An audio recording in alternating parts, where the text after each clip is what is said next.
and our ongoing commitment to educate all segments of the community about the often overlooked Black history in the Midlands and throughout South Carolina, we present a special two-part episode of Beyond February.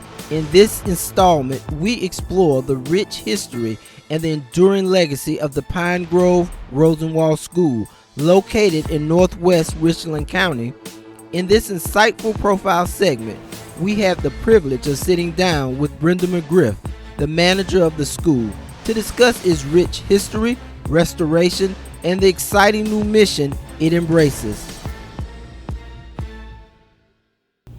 Ms. McGriff, how are you doing today? I'm well. How are you? I'm great. Thank you for asking. I want to start off. Tell me a little bit about yourself and your role with the Pine Grove School. I'm a retired correctional officer from the Department of Juvenile Justice, and through my 28 years of service there, I wore many hats. And one of the most important things that I found was prevention with our youth. And upon retirement, I became more involved with my community and the Pine Grove community, Pine Grove Rosenwald School. I found that the lead on making sure that it was kept up was kind of falling on the wayside. So myself, along with several of the former students of the Rosenwald School, decided we wanted to make a difference. And we know it takes volunteers to do any task and upkeep it. So it started off as a community service effort to preserve the Pine Grove Rosenwald School and the history and legacy of the students that attended the Rosenwald School. I became affiliated with many of them who I had not known prior to 2010. And it was very impactful for me in my life, their struggles and what they had to go through, and being one of the first Rosenwald schools in the state of South Carolina here in Columbia. Okay. Tell us, what is a Rosenwald school exactly?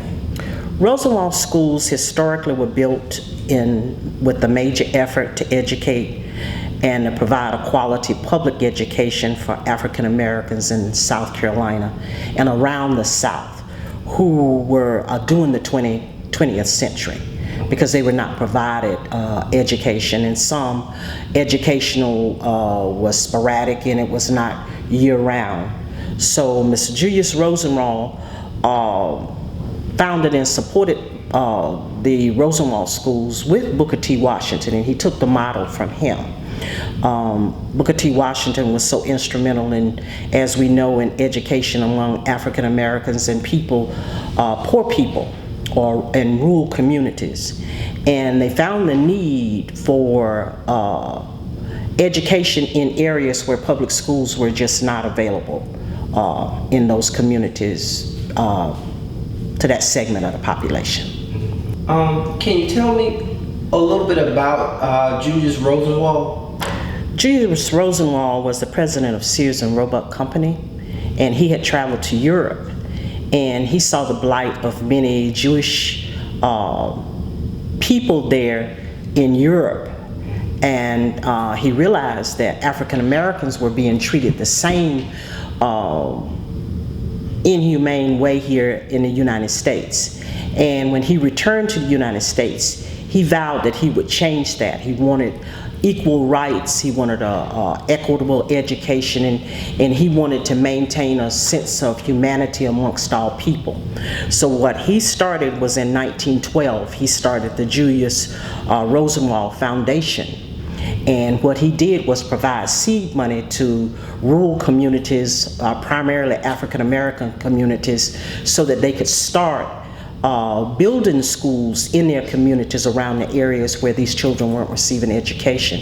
And the communities raised the remainder of the money through either in-kind deed or craft or fundraisers.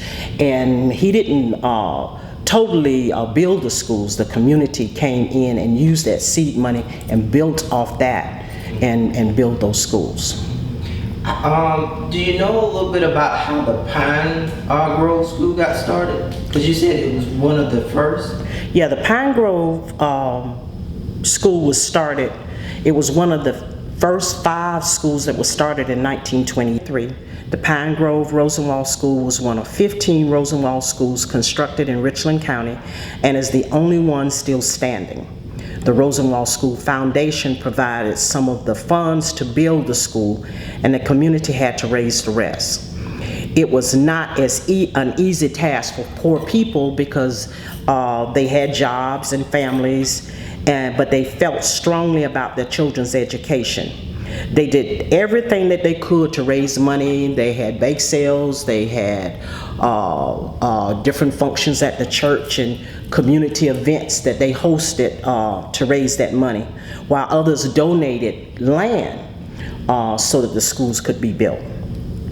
After the school was closed in 1953, the community raised money of $20 each per family to purchase the land and turned it into a public school district. They used the building to hold community events. There was a adult sewing class that was held here in the community as well, for those that wanted to learn industrial form of sewing, and as well as just basic sewing skills. But in 2004, the community donated it to the Richland County Recreation. And through the Richland County Conservation Commission, they were able to secure over $144,000 to be able to restore the school in 2009. So after it was restored, Lowe's was the primary donator to the fund that helped restore the Pine Grove Rosenwald School. And in 2009, it was successfully deeded and placed on the historical registry in the Smithsonian Institute. And that was done in 2010. Ms. McGriff, if somebody wanted to come by and visit the school, take a tour, find out how they can get involved, is there hours of operation or a place they could call and go online and find out? Yes, it is. They could call the Richland County Recreation Office. It's 213-1296. The hours of operation in that facility is on Monday, Tuesday, Thursday, and Friday. But there are programs that are here on Monday evening and Wednesday evening that would allow them to be able to gain entry into the school and a visit. And we welcome anyone, any schools. As a matter of fact, now we're working with the schools to try to get them to come in and tour through the schools. If you look around, we've got donations and books and different tokens that we'd like to give the children when they come in and participate in our program. And we've gone as far as writing a lesson plan so that when children come in, we'll have a defined prescription as to what we're gonna disseminate to them, and they'll be able to take it back to their elementary schools. And right now that's what it is, elementary school, but it's open to anyone from 5 to 95.